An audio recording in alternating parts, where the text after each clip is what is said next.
Okay, been there all day. Oh my God, 2 hours of bullshit. Ugh, beat. But my cadet has to leave town. But anyway, never mind that. How you doing? Tired. A lot of BS in there. A lot. Their sheriff should be paid at least $20 an hour. Yep. You know, I mean, I couldn't do it. Okay, so, what's your name? Vicky. Vicky. So you're from where? You're from Fredericton? Fredericton. Okay, so you knew who I was, so Yeah. sorry. So anyway, you're not the criminal type. So what are you doing in here? Here with my son. What happened there? Well, he's gone through the system a few times. How old is he? He's 17. He started in the system about 14 when he got mixed up with drugs and the wrong crowd. Wrong crowd. And we've had him in mental health and social development. And he was promised all kinds of help and assistance. Mental wise, what? Both mental wise, and we had Autistic, ADHD. They labeled him as a complex case. They think he has a bit of both, and apparently now Asperger falls into autism. So maybe he's labeled kind of maybe he's like me, half Scottish and half Acadian. Makes me Scottish and Irish. Scottish and that. Okay, Scottish so now we're getting somewhere. So he maybe has problem to take orders or following orders. He does, yeah, and he doesn't understand things until the consequences really come down. Like he doesn't think first. He doesn't know how to work through it and solve problems. Mm-hmm. Has he graduated from school? No, but he was being tutored for the last 4 months and was being successful with a tutor that he was promised through the system. But they only gave the tutor to him for 8 weeks and then said, you're on your own. When you turn 18, you can go take your GED. And he's short. No more funding. That's the kid I saw, short, right? Nope, the tall blonde-headed guy. Okay. Yeah. So they look at his size, not his mental capacity. His size. I didn't know size had play a role with the justice system. Yeah. So what happened? He ended up on a breach of probation. It just all started over stupid mishaps at school and stuff till he ended up in the system and on probation. And then he came to us and he asked his dad and I for help, said he had a problem with drugs, which we knew he did. What kind of drugs we're talking about? Mainly pot, but it has escalated from there, like to alcohol and just different things. I think he's tried it all. We had him enrolled into Portage. He was supposed to go down on I believe it was a Wednesday. He came to court on a Tuesday for the breach of probation. We explained it to the judge that he was all set up and had an appointment the next day. Who's the judge? Judge Dickson. Don't like him, but anyway. No, I didn't like him. He called my son a monster on the stand. He said my son was a monster. You said your son was a monster? Yeah. What did your son do?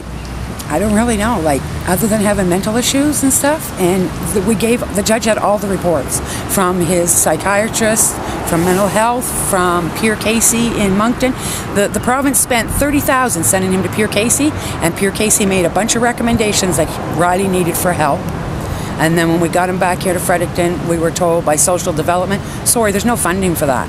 We know what's wrong with him now, but there's no funding to help him. There's no programs to help him. So we told the judge he was enrolled into Portage, and Judge Dickson said, no, he needs to do 6 months in Miramichi. He went to Miramichi, and Miramichi said, what is this young fella doing here? He doesn't belong here. He's not a criminal. He's not his age. He suffers severely from ADHD or something. Nothing wrong with that. Just got to learn to keep our mouth shut. That's our problem. They sent him home. They sent him home on house arrest. He did great.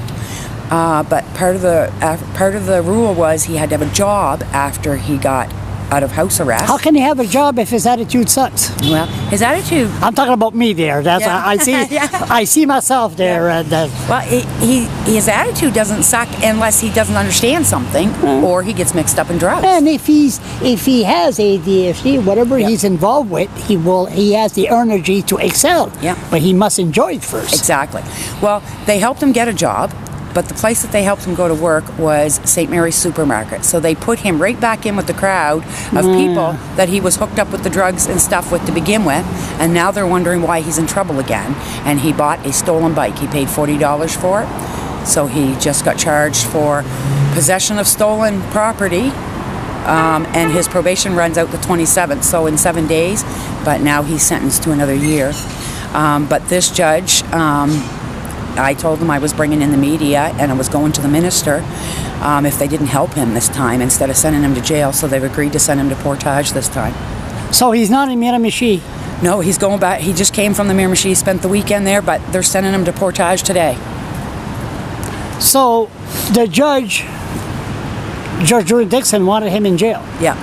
So that's who sentenced him last time and said he couldn't go to Portage, he was going to jail. And did he go to jail? Yeah. For how long? He spent 3 months in jail before the jail said, no, he doesn't belong here. And they sent him home on house arrest. They were scared for his safety in there because he is not the same age level. Even though he's 17, he's not the same age as the other kids over there, and he doesn't have a criminal mind. Have an opinion on the cops here in Fredericton? Some are good, some are bad, but there's a few that take 99.9% bad, 0.1% good. It's all right. Don't answer that.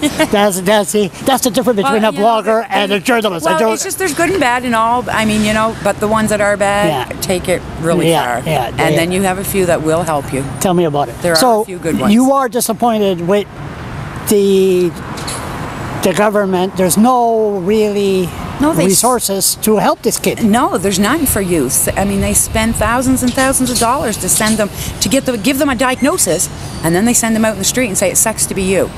There's no facility to help these kids. And then they cross the line, and so they put them in jail. So why spend the money to get them diagnosed if you're not going to follow through and give them the help they need? Just lock them up. That's their answer to everything. Lock them up. So you're happy now? He's in Portage? I am. And he's ecstatic. How long is he going to be there? 6 months minimum. Where is that? That's outside Grand Bay, huh? Down by Sussex somewhere. Down by Sussex somewhere. Yeah. Good luck. Thank you.